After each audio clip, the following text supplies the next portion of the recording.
This is Gerardo Del Real with Resource Stock Digest. Joining me today is the CEO of Regulus Resources, Mr. John Black. John, I imagine you're busy. How are you this morning? Doing okay. Thanks for the opportunity to catch up with you here, Gerardo.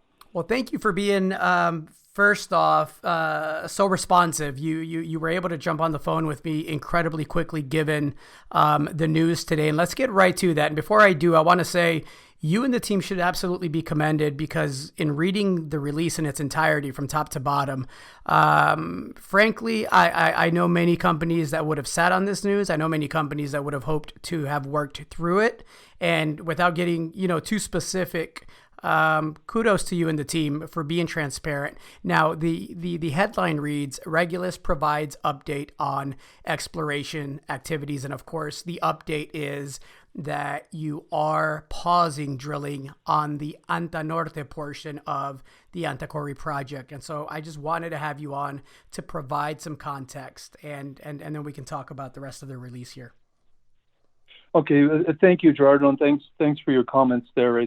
That is important to us. What we strive to do is be transparent with our shareholders and make sure everybody has the same information. And what we've found is a situation it's not an uncommon situation in an exploration project in Peru, that as the project takes off and begins to work, it starts to become more visible, particularly when there are very few projects working right now, and there's a lot of concern about employment in Peru.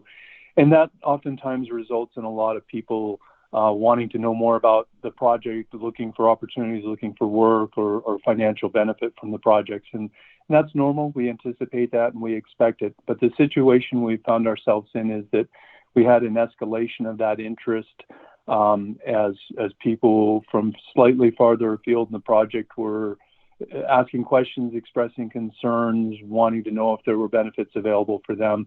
And then we had a situation where we had a group that brought up an issue where they felt that there was contamination in a reservoir a little ways away from the project. And they chose to kind of immediately jump to the conclusion that was as a result of our exploration work. And that brought an element into the discussion that we quickly clarified to local parties that there's no possible way that our drilling is causing the discoloration in this lake, but it started to pick up some momentum, and it was clear that we needed to communicate with people in the area more about what was going on, make sure people are comfortable with what we're doing. And at the same time as this was happening, we have a rather tumultuous political setting in Peru right at the moment, with the sudden number of presidents that we've had, with 3 presidents over a period of a few weeks.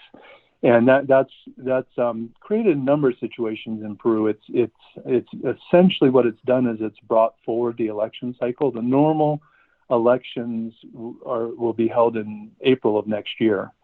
And in a normal year, we see a lot of increased activity, increased protest, increased strikes and things like that, just political positioning as we go into an election cycle. And that usually doesn't start until January. It's almost like there's a truce to get through Christmas, and then the election cycle starts in January.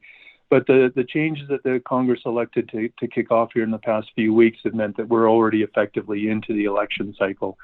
And what happened is our setting at the project then drew interest from parties that are positioning themselves politically. And we started getting a lot more interest in the project from people from farther afield, which meant more people wanting to show up on the project and talk to us. And it's very difficult for us to handle that many people and respect COVID protocols and do it in a way that keeps our crews safe and keeps the people in the communities that we're working with safe. And so we felt that the situation had potential to escalate to a point that we would be out of compliance with COVID and get into a situation where we had too many voices wanting information at one time and offering opinions. And so amongst those opinions were people asking or almost demanding that we stop drilling, not with any authority to do so, but expressing concerns that way. And so we felt rather than let it escalate into a situation where there might be confrontation or just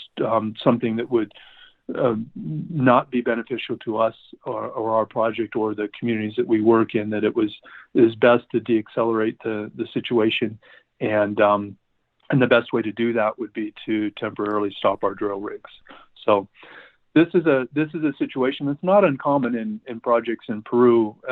Almost any project will occasionally have a point where you need to stop, make sure everybody's comfortable what's going on, whether it's a noise mitigation issue or just people not comfortable with what you're doing and needing to know more information, or people in various manners looking for additional compensation for the work we're doing.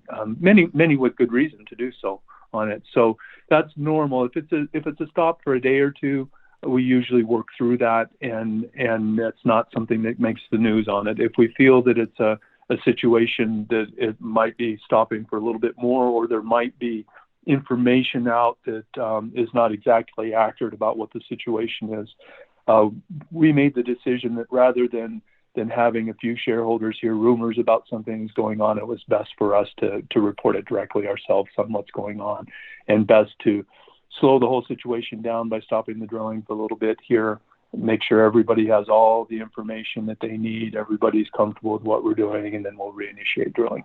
Well, again, you should be commended for de-escalating the situation, not allowing it to escalate, and for the focus on safety as it relates to COVID and the community. I want to just be sensitive because I understand that discussions are ongoing, but I want to be clear as well. The principal issue is the issue regarding the waters nearby, correct? That's really what started it, and this and kind of accelerated the issue was when there were claims about that, and that water is such a sensitive issue for everybody in the highlands in the Andes, and most of the people depend on agriculture or animals to some extent, and so water is always sensitive. We're near the end of the dry season, and that's when it becomes a more critical issue. So it's an easy one for people to get concerned about, and it's one that we work carefully. We do all of our drilling in a manner that's responsible. In this particular case, the body of water that is experiencing some discoloration right now, we're very confident that there's absolutely no manner in which we're affecting that reservoir. The reservoir is actually at a higher elevation than where our work is occurring, and it's in a completely different drainage. It's across the Continental Divide. It's distance-wise, it's not that far from us, but on the other side of the range, the water from that reservoir drains out to the Atlantic. The water from our project area drains out to the Pacific. So they're completely different hydrologic basins, and we're physically at a lower elevation than that is. So we're quite confident as geoscientists that there's absolutely no way that our work can possibly be affecting that lake. However, we're concerned knowing what's going on with the lake. We've offered to help the community either with our technical experience or by providing funding to have other parties investigate and find out what's happening. We'd like to help out to see what's there, but we're very confident it's not due to our drilling. But we need to work with the community members and make sure everybody is comfortable with that as well. Excellent. I don't know how many people read through the entire release, given the sell-off in the stock today, because it was actually some what I thought was pretty encouraging news. You did get a chance to drill two holes. One stopped at 813.4 meters. The second stopped at 841.4 meters. And I thought, again, it was commendable of you, to explain that you did indeed encounter mineralization at depth, and that when drilling was stopped, both holes were in mineralized material. And I say that you should be commended there because, again, this is a situation where a lot of companies could have sat on this and then put it out a week or two down the road as good news to get a positive attention back in the stock. And you decided to go full transparent, top to bottom. Can you provide some context on the drill holes that you drilled? Yeah, and it's something we thought about carefully when we put the release together. We normally do not like to comment on drill holes until we have the complete assays in and we release the entire hole at one time. that. That's what our preferred method to do this. But in this context, given that we felt it was material for us to report that we weren't drilling, we felt it was also important that people had an indication of how far we'd gotten on the drilling and what might be in there. So we tried to strike a balance on not reporting visuals or visual estimates on grades or things like that, which are always difficult to do accurately. But we wanted to emphasize to people what we've been encountering in those. And the real principal takeaways on these holes are that the Anta Norte target is a conceptual target that we've had using geology and geophysics that we believe the mineralization we've encountered on the main project will extend significantly to the north into the Anta Norte area. But we are taking big step outs, and we're crossing major lineaments into a completely different setting on these. So these first two holes are important holes as proof of concept of our conceptual idea. And what we're very pleased about on these holes is that in both holes we've cut long sequences of the favorable carbonate stratigraphy. These are the rocks that we like to see. They're the rocks that can be converted to skarn style mineralization, the target type that we're seeking in the area. And we're in the right host rocks. They're there, and those host rocks are strongly altered to skarn. Variably altered, increasing intensity as we go down the holes. And with that development of skarn, we see the emplacement of sulfide minerals. Sulfide minerals include copper sulfides and iron sulfides. They're not all bearing copper or gold on there, but they're the indications we like to see that there's mineralization.